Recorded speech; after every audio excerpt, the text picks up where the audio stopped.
Bueno, muchísimas gracias por estar aquí. Buenos días, buenas tardes. Muchísimas gracias a Jaime y a Épica por invitarme a participar en este evento, que espero que sea el primero de muchos. Well, now I'm gonna switch into English. So I know it's the last panel before lunch, but I mean we're living in such a difficult environment. So after one of the fastest and most aggressive interest rate hikes in the last 40 years, and with the very high risk in the geopolitical sphere, I think it's an honor to have these rock stars of the industry and being able to rely on their insights. And I'm pretty sure that we're going to have a great opportunity to enrich our perspectives for next year as investors. So I think we all agree that we are 24. It's a year that it seems to be filled with challenges. So let's discuss where can we find opportunities for next year. So Marco, I'm going to start with you. Sure. So there are a lot of doubts about what comes next in the macro perspective. The investors, they're changing their minds every day, like we're going to recession or soft landing and on hard landing back to soft landing again. So what can we expect for 2024? Yeah, so our expectation for 2024 is really a continuation of the global slowdown that we've seen over the course of 2023. What's more important to bear in mind, however, is that even though a recession may happen in some countries, I think the resilience of the US has been remarkable over the course of this year. But as you mentioned, the hiking cycle has been very aggressive, and markets have finally engaged with a kind of rates higher for longer message. At the same time, economies are resilient, so we could see a slowdown, perhaps a few recessions, but there'll be technical recessions and likely to be mild and certainly not deep enough to cause unemployment to increase or slack in the economy to be created in order for us to see inflation go back down to 2%, which I think will be a particular challenge for policymakers and particularly central banks, who are now looking, as you mentioned, markets are changing their minds quite quickly. Is it hard landing, soft landing, no landing? At the moment, markets are pricing cuts as early as the middle of next year, and perhaps central banks will do that. The question is, will they be able to keep that up, or will actually inflation stay much higher, and we might even see hikes over the course of the second half of next year? So really, it's an uncertain environment, and one where I think we all, as investors, have to get comfortable with uncertainty, because it's here to stay. Okay, thank you. So yields and carry are attractive again. Olaf, do you, in your view, do you think that fixed income is going to be a more attractive choice than equities in 2024? And which asset classes do you believe will perform, better in the next year? Yeah, also, I think that's a very complicated question. I know. Especially given the outlook that we have. I do fully agree with Marco. So we do think it's going to be a soft landing, technical recession. A lot of it has been priced in. And in that environment, you don't expect interest rates to go up much further. And perhaps, and that's also, I think, what markets are pricing now, maybe they could go a little lower, both on the long end and on the short end. And I suspect we will have some discussions on that later on.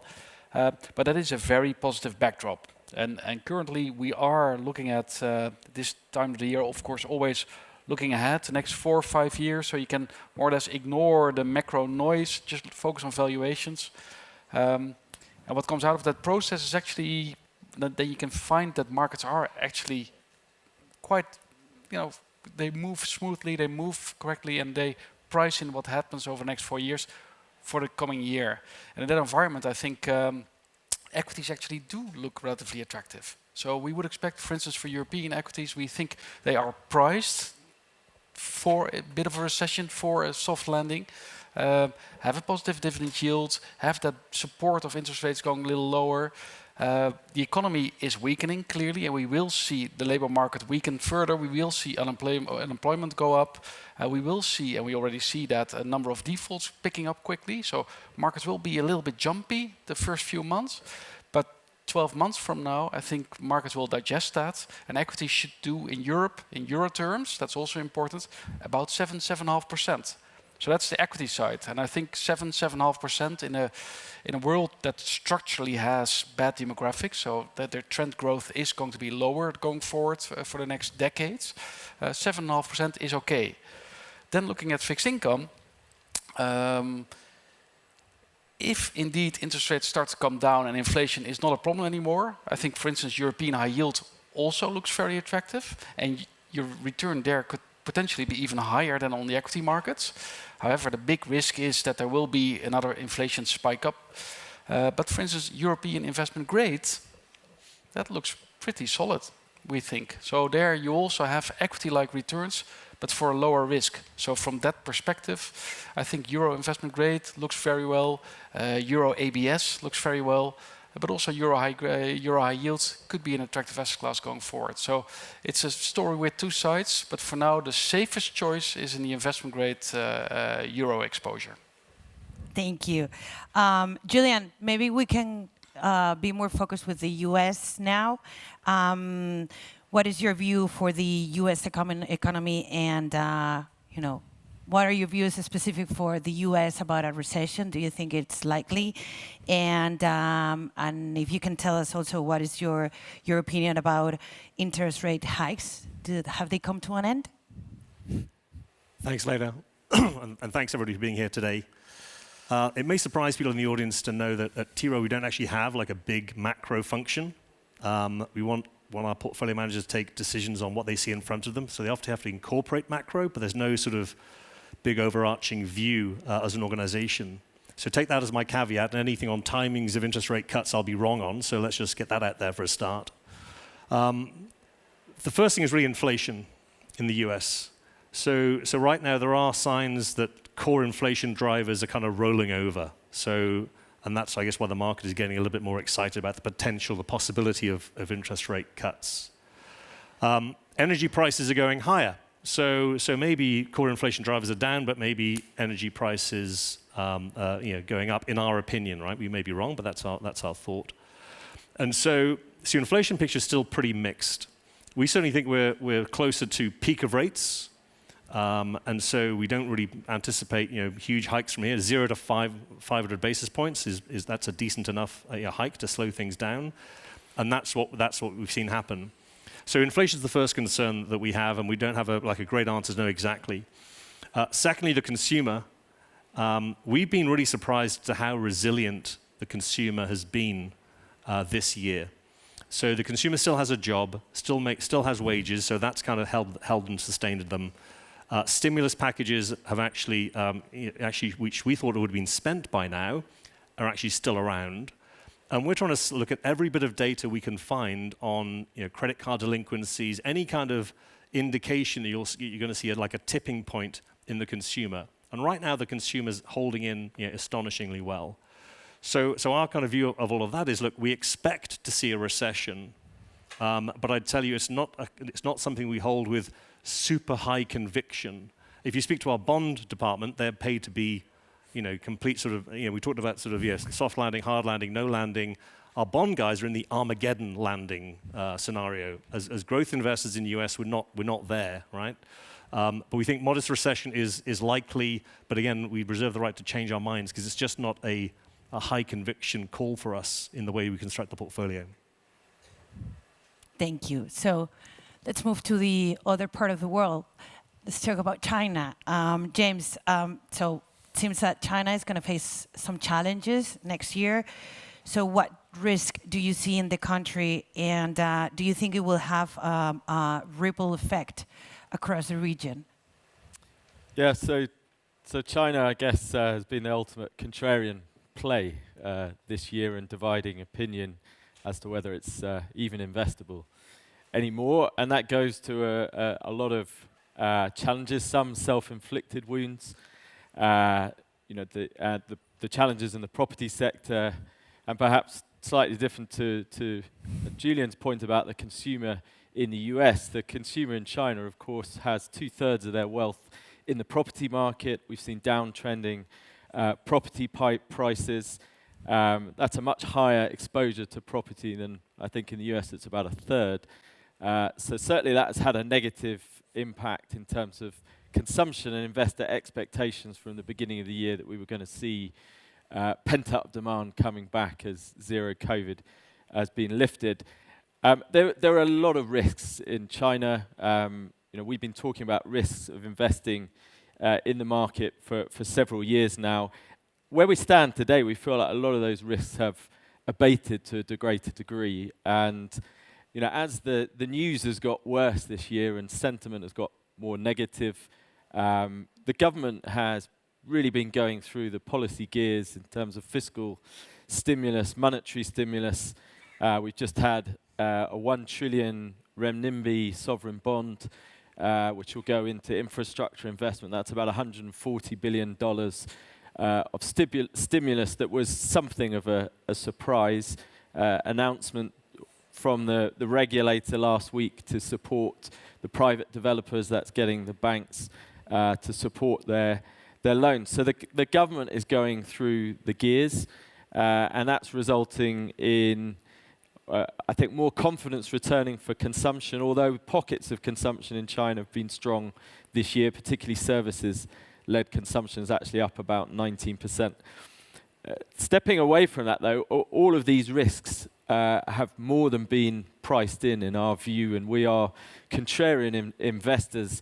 And I guess, ultimately, we're looking for opportunities to invest in companies at attractive levels. And when you look at the Hang Seng China Enterprises Index, we're back at a level we haven't seen since 1993. And yet our view is these risks have abated. I guess the one that keeps us awake at night is the geopolitical tension between China and the US. But even last week with the meeting of Xi and Biden at the APEC event in San Francisco, I think it's been viewed as the most successful bilateral meeting, 4 hours over 3 sessions between the two leaders, the most successful meeting since they took their leadership roles within both parties. So, look, China is going through a transition.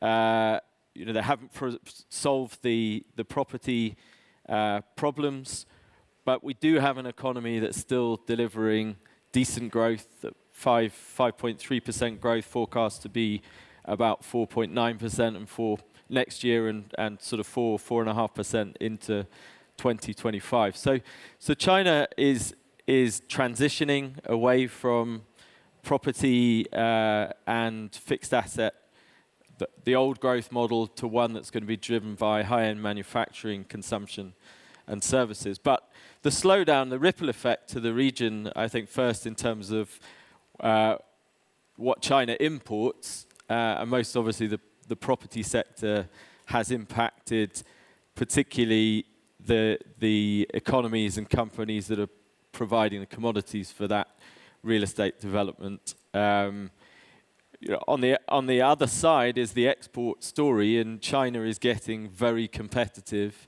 in, particularly in high-end manufacturing areas that it sees as means to offset the challenges from the property sector. So if you think about EV, China is going to be the world's biggest exporter of cars this year.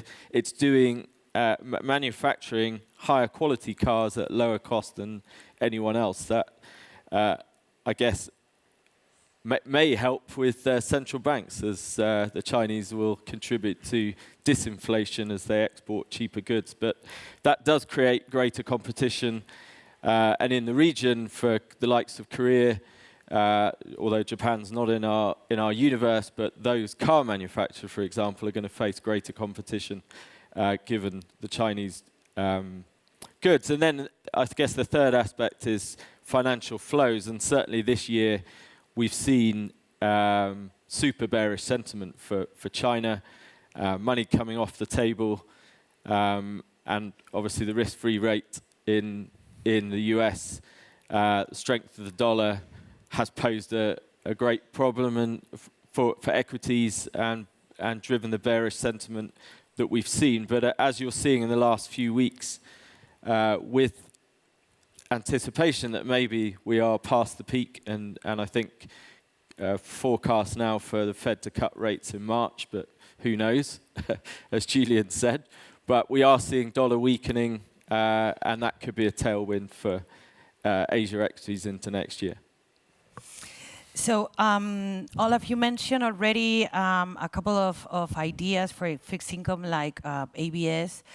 Here in Spain, retail investors are big buyers of letras del tesoro. Actually, it's a question for both of you. Do you think they're being short-sighted? What other fixed income products you think that are a more interesting choice?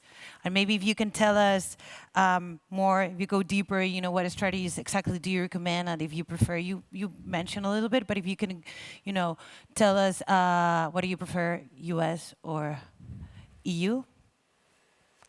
Shall I go first, and then you go into the even more technical? Yeah, so I fully understand that Spanish retail investor. I think that makes a lot of sense. As I said earlier, I do think it's not going to be a straight line. We will be seeing inflation spikes at some point. There will be surprises that are unpleasant. You will see unemployment go up, which I think is going to be painful. And people, we have this structural trend of the labor force being in decline everywhere, but there will be those sparkles of pain, and the market will respond to that. So it's not going to be a straight line, and same goes for defaults and other sides of the economy. So it will not be a straight line, and that's the problem with everything that's fixed rate, like a sovereign bond. You will be going both ways. So if all of a sudden people think that the ECB needs to be tighter for longer, that will bite you twice, because it bites the credit risk aspect, and it bites the fact that you have a fixed rate. And I think there currently are better ways to be positioned, at least partially. And at AEGON we have now this very successful ABS product, which is a floating rate product. So you get Euribor plus 3.5%, gets you to 6-7%, which covers for that. So if all of a sudden there's another worry for interest rates remaining higher for longer, or there's another inflation spike, you get covered for that. And then at the later stage, I do think that, for instance, Spanish sovereign bonds, or as I said earlier, Euro investment grade, Euro high yield, become more interesting. But in this phase of volatility, I think that, for instance, Euro ABS, where you still have that floating component, is actually a very safe place to hide with a good return. Yeah, I mean, I don't have a strong view on Euro ABS, but I think taking a step back, what we've seen clearly in Spain with retail investors, but also in other countries like Portugal, Italy, and even Belgium, the governments have been tapping up retail investors to make up for some of the shortfall of central banks. So the ECB isn't buying bonds the way that it used to.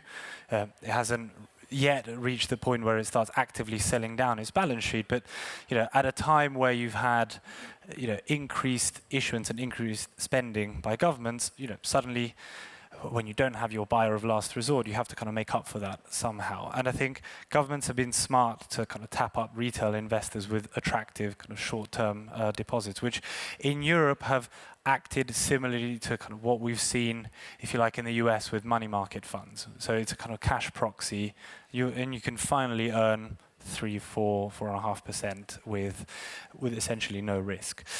We think this might be a little bit short-sighted. I think I agree with Olaf there. Like, if we take a further step back, actually what happened in 2022 was a massive increase in yields, which obviously hurt a lot if you were invested in fixed income at the time. It was probably the worst calendar year on record. But what this has done is it's opened up a really good entry point for fixed income, which across the board now finally once again has the characteristics it historically did and hasn't had for 15 years of paying you a little bit of income, again, depending on where you want to be in terms of the risk that you take, but at the same time offering you capital protection. And the big reset in yields that we've seen in 2022 and to an extent the first half of this year means that now investors are able to come back into fixed income, add capital protection into their portfolio, while at the same time earning yields that are attractive. And I think if you just focus on like cash or short-dated sovereign bonds, you're not actually baking in that downside protection into your portfolio.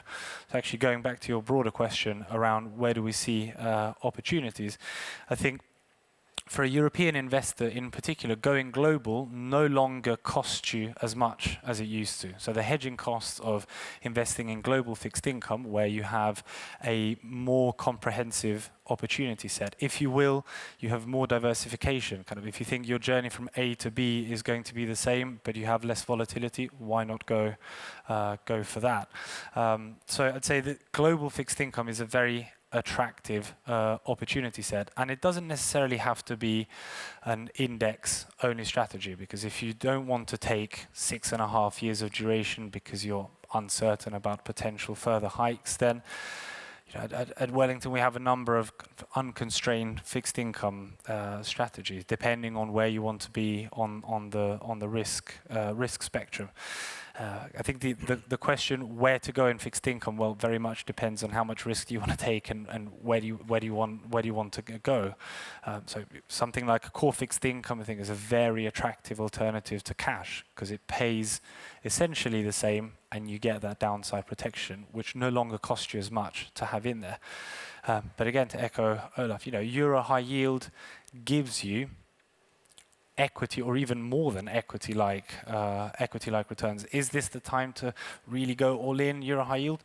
Probably not, but you want to get into the asset class and you have a lot of downside protection from yields over 8%. We're talking 8% yields in euro. So it really depends on where you want to be on the risk spectrum, but the opportunity set is very rich. And I think with the right manager, you can really optimize your portfolio in this environment. So, Julian, moving to equities, we've seen this year a huge performance gap between the Magnificent Seven and the rest of the S&P. Do you expect this to change? And also, if you prefer defenses over cyclicals, and what are the main risks you see for the U.S. companies next year? Yeah. Okay. So the Magnificent Seven have been obviously a dramatic performance from that cohort of companies. Globally, take every single equity market in the world, 61% of the gain was from these 7 companies in the U.S. So their influence has been absolutely galactic in terms of their impact on global markets. At T. Rowe Price, we're actually probably one of the largest investors, one of the largest active investors in these companies. So we spend a tremendous amount of time trying to understand them and understand where we want to be exposed and where we don't want to be exposed. In overall, our exposure actually, we're underweight Mag 7 companies. We don't own any Tesla. We know that there's competition coming from China, as an example. If you went to the Shanghai Motor Show, the European halls were empty. All of the action was in the Chinese EV halls and the Shanghai Motor Show. So we're aware of these kinds of nuances. So we're trying to take bets within that. We think of Mag 7 as a cohort. Where do we want to be exposed? Where do we not want to be exposed? So we met with the head of AI research at NVIDIA a year ago. In a week's time, it'll be a year ago. And it became very apparent to us that there was a tremendous demand for those products that this company made. It wasn't obvious actually back in December. It was really obvious now when you look back and the stock's up 237% year to date. It wasn't so obvious back in December when the stock was down December 2022. Now to be successful in this market, in this industry that this company is in, and that cohort is, I'll include the Mag 7, is all part of this narrative. We think that essentially, to be successful in that AI narrative, you need to have data, distribution, compute power, and talent. And those 7 companies, guess what? They have that. So there is a strong argument to say that the big will get bigger. And that'll obviously have ramifications for portfolios and diversification and the like. It may be interesting also for the audience to know that in our performance this year, where we have had exposure into things like NVIDIA and Meta and these other companies, but underweight Tesla, underweight Apple, you generated alpha of like 600 basis points over the Russell 1000 growth, which is the hardest benchmark this year to beat. 90% of that outperformance came from companies outside of the Magnificent Seven. So let's not just assume that when you see outperformance of a growth strategy relative to its benchmark, it's like, sure, it's right. I know why, right? Because they've owned a shed load more of Mag 7 companies. That's how they've got there. For us, that's not a good enough reason to deliver alpha to clients. We need to have a diversification of where we're going to find that alpha. And so tonight is NVIDIA's numbers. They're going to release their earnings numbers tonight. We think they'll be good numbers. It's not a recommendation, so don't go out and buy the stock just on the back of that, so don't do that, please. But we think that stock could easily have a move. If they're good numbers and they guide up, that stock could move 35% over a period of time. Doesn't mean we're like hugely overweight NVIDIA to play that necessarily, but you have to make sure that the success or failure of your investment strategy is not dictated whether you're overweight or underweight, one or two gargantuan stocks that can have enormous moves in stock price. So I don't think it's all about Mag 7. There's definitely an underbelly of other ideas in the market where you can generate alpha. I'll give you one example, and I'll move to the next question. So we have an investment in Eli Lilly, a healthcare company. And so people may be aware this class of drug called GLP-1s. None of us in the room will ever get diabetes, type 2 diabetes. We won't get it. Now, the interesting thing I'll leave you with, and hopefully the translation guys can figure this one out, is the origins of the compound, which makes GLP-1 drugs effective, comes from a lizard called the Gila monster, and it comes from the Gila monster's spit. I don't know if they can translate that or not. Wow.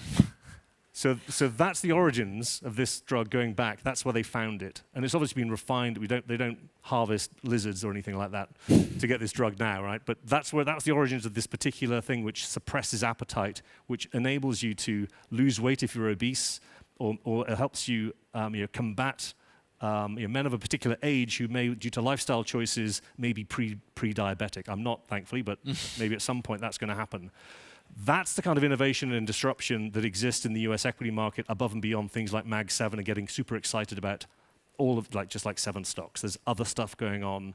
It'll probably be the biggest drug we've ever seen. And there's a US company doing it, and there's a Scandinavian company doing it, and that's it. So there are other opportunities, and hopefully that becomes pretty clear. Thank you. So James, going back to Asia, what are you seeing opportunities in the Asia ex-Japan region? And as we discussed with Julian, U.S. tech stocks have risen very sharply this year. Do you think that Asia has seen a similar bounce? And what opportunities do you see on the Asian technology? So if I take the first part of your series of questions there, where we're seeing opportunities in Asia, we are contrarian investors. Our focus is on where we find the most attractive relative to value opportunities. That tends to be in unloved markets and out of favor sectors. And if you think about what has happened in the region over the last decade, and you take the 4 major markets, then 2 have done very well. India and Taiwan have delivered not quite the impressive returns of the S&P 500, but not far off over the last 10 years. What hasn't done well, Korea's basically gone nowhere. and as I'm sure many of the audience will appreciate, China has actually lost investors money over the past decade. So perhaps unsurprisingly then, as the contrarian investors in the region, we are very overweight Korea, where we find across the quality spectrum super attractive valuations from technology majors like Samsung on 1.2 times book, through the quality spectrum to companies on less than half times book, giving you 7-8% dividend yield. And China, as we've talked about, where given the risks and challenges in that market, we are again getting super attractive valuations, the kind of levels that we haven't seen since the Asia financial crisis. Conversely, we have less than 1% in India. Now, that is not because we have some different view of India's progress, reform momentum, benign demographics, China plus one manufacturing. We like all those things about the India market. What we don't like is the price. And at 20 times current PE, that is more expensive than the S&P 500, and I would argue very different in terms of the quality that you're getting. So we really stand out from Asia peers with that. And of course, we've been wrong. India has performed very well this year, as it has done for the last decade. Taiwan as well, and coming to your question about technology, is really interesting this year because the leadership in Asia is almost similarly narrow. Only 2 sectors have delivered a positive return year to date. Technology is up 12% and energy about 3.5% in dollar terms. Now within technology, we're on one side in memory in Korea, where we own Samsung, and you've seen a bottoming out in the memory cycle. Customers built up huge inventories as a result of the COVID disruptions. So they've had to work through that inventory at a point when demand has been slowing. And the very small number of memory manufacturers, Samsung, Hynix, and Micron, have done an OPEC in cutting capacity. And ultimately, we're now, I think, through a bottom where you're starting to see new contract pricing with higher selling prices. And that should drive earnings going forward. I think Korea tops the table next year, EPS forecast at about 78%. In Taiwan, we have a different view on logic, and TSMC is the big major in that market, where we see downside risk to earnings. This year, we've probably got that call wrong, as the market has been enthused by the demand from NVIDIA, and particularly the semiconductors it needs from TSMC for its GPU chip. So it's graphic processing units. I think NVIDIA was really a gaming company once upon a time, and the GPUs are now giving basically a monopoly in terms of the large language model stage one, if you like, of generative AI. And in Asia, certainly, I think, maybe if we were talking 5 years ago, you'd have imagined that the Chinese companies would have an advantage from the huge population and data and ability to harvest that data. But certainly the US and OpenAI has beaten everyone to the race. But the Chinese are not far behind. We have investment in a company called Baidu, which is China's Google. They are now in their 4th iteration of their ChatGPT equivalent called ErnieBot. And by all measures, it's pretty comparable to what the ChatGPT can do. I think the challenge in China particularly, and it's something, there was no agreement on technology between Xi and Biden last week. I think the gap in the pace of evolution of these large language models at the first stage could widen because of the restriction on Chinese access to the highest performance units. Now, the second stage is really to take the large language model and then look at inference and application from the data into different areas across industries. The ASIC chips, the application-specific chips, demand less power than the GPUs that NVIDIA are doing, and I think a lot of cloud companies, not just in Asia, across the world, are looking to do that themselves. And then the really interesting kind of blue sky part will be sort of edge AI, when you can get AI capability on your smartphone or computer, and that ultimately should support the likes of Samsung and TSMC, but I think we're a long way from there. So there are opportunities. I think the Chinese regulator has moved perhaps faster than Europe. US is still debating in terms of the laws. We've had 2 from January and then again in April this year. They're now approving, so Baidu got approval to commercialize their large language model. But we're a long way from, I think, the monetizing aspect actually delivering to the bottom line. Thank you. So, well, there are a lot of opportunities next year. I don't know if you guys want to add anything else. Otherwise, we can open the panel to questions from the audience.